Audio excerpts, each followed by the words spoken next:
komedian tidak memangku tugas untuk mencerdaskan bangsa. Kalau ada yang melakukan itu bagus, tapi tugas utama komedian adalah melucu. Iya. Gitu. Katakanlah narkoba gitu. Pernah? Kebetulan itu adalah pengalaman saya. Serius. Nggak apa diceritain di sini ya? Aku punya teori kayak ganja tuh udah gerbang awal dari orang pakai narkoba. Ada pecandu yang butuh pertolongan, itu dia bisa datang ke RSKO atau ke kantor BNN. Ngaku itu akan ditanggung semua pengobatannya sama negara. Di tahun lalu, karena gue itu udah semi tulang punggung keluarga, tahun kemarin adik gue yang kuliah 2 orang dan gue belum siap secara finansial untuk itu. Lihat ekspresi papa mama aku gitu ngeliat, papa nggak kenal, you're not my daughter in that video. Aku nangis kan, maaf pak, it's okay, papaku. Semua orang berbuat kesalahan dan papa ngerti kenapa kamu kayak gitu. Mimi-chan with Prilly, shot 1 take 1. Mimi-chan, minum-minum cantik. Mimi-chan. Hai semuanya, balik lagi di Mimi-chan, minum-minum cantik. Oh, minum-minum cantik. Minum-minum cantik, jadi kita di sini minum-minum tapi sambil berdiskusi gitu loh. Nggak harus serius-serius kok. Kirain tuh kan kalau Mimi cantik kan buat cewek doang. Harusnya kalau supaya semua gender, Iya. minum-minum cantai. Bisa juga. Bisa Maksudnya juga. minum-minum cantik tuh. Jadi Mimi, kenapa ada ide Mimi-chan? Gara-gara temen aku kalau mau ngajakin diskusi, dia ngechatnya Pril Mimi-chan yuk. Jadi kita minum-minum cantik sambil diskusi. Jadinya oke. kepikiran, oh ya Mimi-chan ya minum-minum. Nah, kenapa aku ngajak kakak? Karena pertama kalinya nih aku ngajak dari yang beda gitu kan. Jadi yang bukan artis. Bukan dari lo Arif Muhammad kan juga bukan artis kan, dia kan lebih ke businessman. Influencer. Kakak kan stand up comedy nih yang belum pernah sama sekali aku coba. Kalau dari sudut pandang saya, kenapa saya mau diajak hari ini? Karena nganggur. Saya juga. Terus awal-awal stand up di mana sih waktu itu? Gue di komunitas stand up Indo Depok, terus sampai sekarang sih di stand Terus up video-videonya terus latihan terus di komunitas stand up Depok. Alhamdulillah bisa Nah, dapat bisa kayak kesempatan ikut di Kompas TV, ikut di Indosiar kayak gitu kan. Kompetisi ya? Ikut kompetisi. oh jadi awalnya kompetisi, Iya. terus susah gak sih bikin materi stand up? Pengen merendah bilang susah sih, cuman gampang sih. kasih tema juga langsung jadi nih kok. Nanti abis ini aku kasih tema ya. Jangan dong. Roasting aku dong. Hah? Roasting aku nanti abis Off ini. air aja kita mulai gitu bisnis. Kalau kakak gimana mulainya?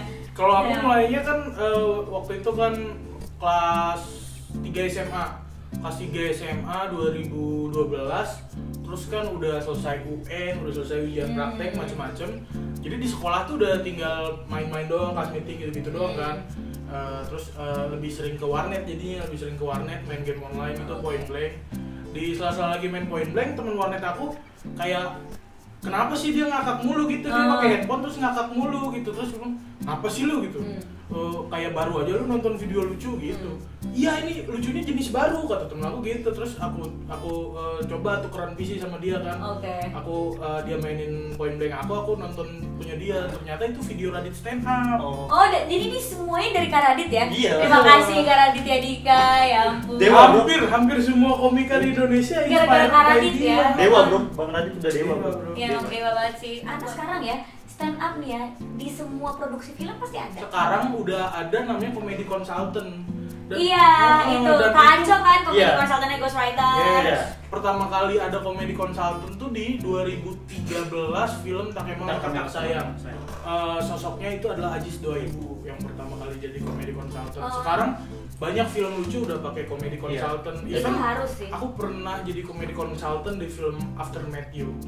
Oh, tapi emang ya, emang perlu sih, perlu banget film tuh ada komedi konsultan karena ngelihatnya tuh sekarang sosial media dan segala macam pendatang baru yang masuk gitu, itu gimana sih, kayak banyak kan di kalangan mereka yang mungkin bikin konten untuk viral doang gitu. YouTube sekarang itu bisa untuk menjadi pekerjaan. Yes.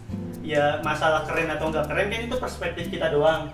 Nah kalau perspektif orang itu pengennya nyari uang dari situ, ya udah sih nggak apa-apa. Cuma emang pasti gue nggak suka dan kemungkinan besar gue katain gitu. Cuma gue nggak apa-apa, tapi gue katain lu gitu. Jadi kalau videonya nggak mendidik, mungkin emang secara konsep orang gue bikinnya emang bukan untuk mendidik, gue bikinnya untuk menghibur.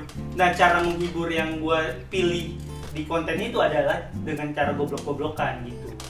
Komedian tidak memangku tugas untuk mencerdaskan bangsa. Kalau ada yang melakukan itu bagus, tapi tugas utama komedian adalah Menghibur. melucu. Iya. Gitu. Well, I agree with this. Aku benar-benar aku setuju sih. Makanya kalau komedian yang ngelakuin itu, aku masih oke.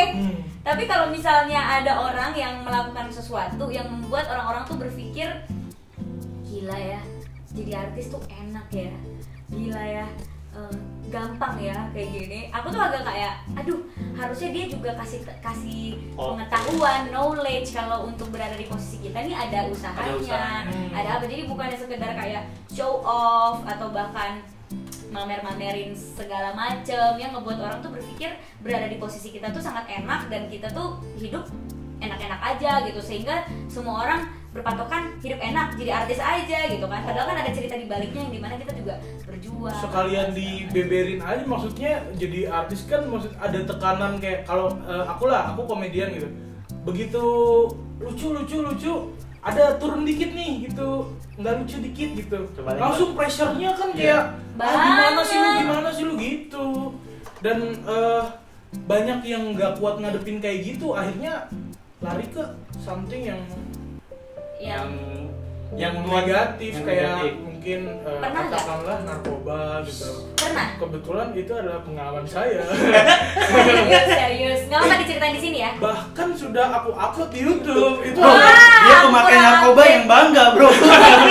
salah lu kalau nganggap begitu. Karena seolah-olah gua lagi memamerkan aib gua, padahal kenapa itu gua upload adalah karena gua pernah melakukan kesalahan dan gua punya pesan yang sangat kuat untuk orang lain jangan sampai melakukan kesalahan yang kayak gua. Ini aku setuju banget. Kayak aku akhirnya belak-belakan ngomong, dulu gue pernah mau nyoba bunuh diri. Gitu. Itu kan aib banget kan, gila gitu. Maksudnya aib banget gitu. Aku yang kelihatannya ceria ternyata pernah mau berpikiran untuk mengakhiri hidup aku gitu. Cuma aku ceritain karena ya ternyata gue bisa nih kuat dengan cara kayak gini. Jadi lo kalau misalnya ada pemikiran itu, lo contoh aja lo harus kayak gini. Jadi aku kayak sharing. Nah, kalau kakak kenapa tuh bisa tiba-tiba waktu itu terjebak memakan? Jadi buat teman-teman yang lagi hidupnya masih biasa-biasa aja, kalau pengen kayak Prilly, bunuh diri dulu. Salah kesimpulannya. Kesimpulannya agak salah ya, Pak. Mohon maaf Bagus nih. yang kayak tadi, maaf itu salah, itu salah. Gimana tuh tadi? Terus kayak beberapa orang yang ngikutin karir aku dari awal kan kayak kan mereka tahu kan, karena di beberapa materi stand up aku juga ada materi tentang aku broken home. And then aku salah langkah sampai aku tuh narkoba gitu. Terus orang jadi ada yang ngejudge bahwa anak broken home memang akhirnya jadinya ke narkoba. Stereotype. Terus aku kayak ngejelasin itu secara serius tuh agak susah. Makanya aku bilang yang bikin gua narkoba tuh bukan broken home. Yang bikin gua narkoba adalah karena punya duit. Kalau broken home dan nggak punya duit, nggak bisa beli narkoba ya. Cuma ibon doang paling. Aku punya teori kayak ganja tuh udah gerbang awal dari orang pakai narkoba. Kalau udah berani pakai ganja, mungkin perlahan-lahan punya awalnya punya idealisme, udahlah gue ini aja alami. Aku pernah pakai sabu juga sekali gitu. Pernah sekali gue terus merasa ganteng juga dong. Merasa ganteng. Hanya sabu kan yang paling mahal kok. Dan dikasih aja sama temen kalau gitu pecandu tuh jangki tuh gitu. Kalau orang baru pertama kali nyoba dia akan gampang aja ngasihnya karena dia tahu begitu lu kena sekali lu akan beliin dia juga gitu. Lu akan sering beli dan akan beliin dia gitu, menguntungkan bagi para jangki. Dan nyari temen kali ya, lebih ke nyari Itu temen dia. gitu. Jadi gue nggak mau dosa sendiri nih, gue nyari-nyari dah gitu kan, nyari korban. Terus bisa tiba-tiba berhenti? Banyak juga triggernya. Ceritain Satu dong yang paling pasti dong. Yang paling pasti adalah jatuh miskin. Tidak punya duit untuk Tidak membeli. punya uang. Merampok tidak berani. Bohongin teman, gak enak. Ada pecandu yang butuh pertolongan itu dia bisa datang ke RSKO atau ke kantor BNN, ngaku saya pecandu, saya butuh pertolongan, itu akan ditanggung semua pengobatannya sama negara. Yang ditangkap itu cuma yang ketangkep tangan. Iya. Jadi kalau dia datang ngeluh, tolong Pak saya mau berhenti narkoba gimana? Itu nggak akan tuh. Nggak akan ditangkap. Karena itu jatuhnya victim, jatuhnya korban kan. Dan negara melindungi itu gitu. Yang ditangkap tuh yang dagang gitu. Oh yang iya, karena itu nyebarin gitu kan. Dulu waktu belum ngerti spiral teori tuh jadi kok gue balik lagi ya, kok gue balik lagi ke sini mulu ya, Jadi ternyata bukan balik ke situ. Jadi kita awalnya ada di titik ini, terus pas balik lagi ke sini tapi udah di atas, udah lebih ngerti gitu. Udah dengan pemahaman, aduh gue kayaknya nggak boleh gini lagi, tapi gue harus, tapi gue butuh nih gitu, tapi butuh dengan kesadaran, pun ini gue lanjutin, gue udah bisa menghandle akan ada konsekuensi akan ada kerugian dan resiko gitu ya, makin lama makin ngerti ruginya gitu. Kayak toxic relationship ya. Oh ini. Iya, karena spiral teori itu kayak bisa dipakai di banyak hal. Oh iya, kayak toxic relationship. Gue nggak bisa nih sama dia, tapi gue cinta nggak apa-apa dah. Ya sama dia nanti gue akan disakitin, cinta lagi. Sampai di titik atas, oke lepas gitu. Jadi itu kan adalah downside-nya Kak Viko. Kalau Kak Yuda pernah gak? Gue sih. Maksudnya bukan dari sisi narkoba, tapi kayak yang bener-bener ngebuat kayak momen down gitu, momen kayak down banget. Kalau aku waktu 2015 tuh down banget, pokoknya Ada triggernya gak? muka aku tiap hari ada di infotainment, di Twitter, di Instagram lagi ngebully aku baca, orang tua aku baca, aku ngerasa kayak gila, udah jalan gue melenceng, tadinya gue mau jadi dokter, jadi artis, melencengnya begini lagi, gue di tiba-tiba ada di spotlight yang gue nggak mau gitu. Iya. Di tahun lalu, karena gue itu udah semi tulang punggung keluarga, gue kan biasanya cuma menghidupi gue dan adik gue yang kuliah baru 1 orang. Nah, tahun kemarin adik gue yang kuliah 2 orang dan gue belum siap secara finansial untuk itu. Jadinya buat gue tuh berat banget, kayak beban 2 orang adik yang kuliah dibebanin ke gue kan. Nah, guanya waktu itu belum stabil untuk itu, jadinya gue kayak anjir, gue udah gitu gimana sih, apa-apa yang gue lakuin nggak berjalan mulus. Kayak misal tahun lalu gue keluar dari MLI, kalau Prilly tahu Majelis Lucu Indonesia. Nah di bayangan gue abis gue keluar MLI tuh gue pengen bikin ini. Nah yang gue bikin ini semuanya nggak ada yang berhasil, jadi nggak berjalan mulus apa yang gue bikin. Oh anjing, gue udah keluar dari ini, yang gue rencanain juga gagal. Udah gitu rencananya semua gagal, ada tanggung jawab baru. Nah itu yang menurut gue salah satu hal yang paling bikin gue down di awal 2019 sampai mungkin Oktober ya, sampai akhirnya baru bisa balik lagi, stabil lagi pas dapet kesempatan untuk nulis dan bikin web series karena dapat uang banyak dari situ gitu. Sempet insecure gak? Kan punya pacar, terus finansialnya nggak stabil gitu. Gue sih nggak sama sekali ya, karena dia juga malah mensupport gue buat coba kalau cara ini gagal, coba dia bikin yang lain. Makanya gue banyak hal yang gue obrolin sama dia, karena kan dia dari orang sisi luar, dari sisi, dia di entertain, bukan di dunia komedi. Jadi dia bisa ngasih perspektif yang lebih luas dari itu. Jadi ya gue nggak ada insecure sama sekali soal itu sih, gue percaya aja. Enak juga punya support system kayak gitu ya. Nah iya, keren banget. Mungkin ini salah satu yang bikin gue bisa melewati fight back lagi. Kok fight back namanya? Iya ya, bisa fight back. Itu tuh karena gue punya support system yang baik. Kayak gue punya cewek gue, Dila. Kak Dila keren banget sih kamu, Kak. Jadi kan dia juga belajar psikologi, dia S2 psikologi, sekarang udah jadi psikolog. Ya mungkin karena dia pengetahuan tentang itu, gue juga banyak disupport lewat itu. Gue juga punya teman-teman stand up comedian yang gue akrab banget, kayak ada Pras Teguh, ada Viko, ada Zawin. Nah mereka yang kalau gue ada apa-apa ya gue bisa, Win, gue minjem duit tuh 50 juta langsung dikirim. Buset. Iya. Baik, ya? Nah kalau lu yang tadi Pril sempat ngobrol yang pas tahun 2015 kan lo paling downnya, yang akhirnya bisa bikin jadi titik balik lu tuh apa? Oh iya. Itu orang tua sih. Kayak bayangin ya Kak, aku tuh dididik sama orang tua aku kayak aku bersyukur banget punya orang tua tuh yang mendidik aku kayak mereka gitu, yang terus ngasih aku tiap hari nilai-nilai agama, jadi orang tuh harus kayak gimana, hidup itu kuncinya cuma jadi orang baik, bla bla bla bla.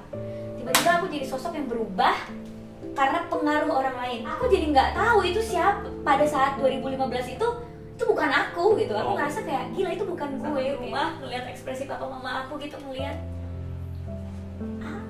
papa nggak kenal sama Prilly yang itu. Di Prilly yang di video ngomel-ngomel itu? Iya, papa nggak kenal. You're not my daughter in that video. Dan papaku sangat tenang banget, bener-bener papa mama aku ya tenang, nggak yang marahin aku, nggak yang ngapain, cuma duduk nak, kamu istighfar dulu. Aku diketin, aku nggak nangis kan? Maaf pak, it's okay, papaku. Semua orang berbuat kesalahan dan papa ngerti kenapa kamu kayak gitu. Karena ya udah, at the end of the day kita yang dibully sama orang itu notabene pasti lebih dari orang itu, ya gak sih? Karena orang itu yang meluangkan waktu untuk ngeliatin hidup kita gitu. Gila ya, kita produktif banget. Ini dia positif loh kita sharing kayak gini.